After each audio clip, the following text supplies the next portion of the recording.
আমিন। আরো জোরে বলেন আমিন।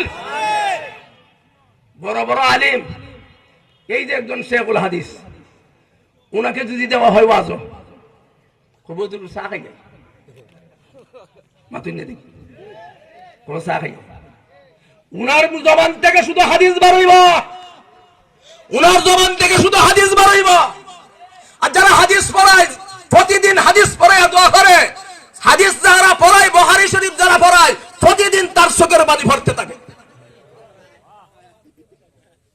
কষ্ট লাগে ভাই জমা, এই দুনিয়াটা বাংলাদেশে প্রতিদিন হাজার হাজার কুরআনের মাহফিল হইতাছে, দুঃখের বিষয় হেদায়েত নাই। কেন হেদায়েত নেই? এই জন্য সূরা ইয়াসিনের ইত্তাবিউ মা লা ইয়াসআলুকুম আজরা ওয়া হুম মুহতাদুন, হেদায়েত নেই। এই জন্য তুআল্লিমা লিগাইরিদ্দিন, আমার মতন মানুষ, আমি টাকা দিয়ে দিন বিক্রি করি, আমি বিক্রি করার কারণে হেদায়েত নাই।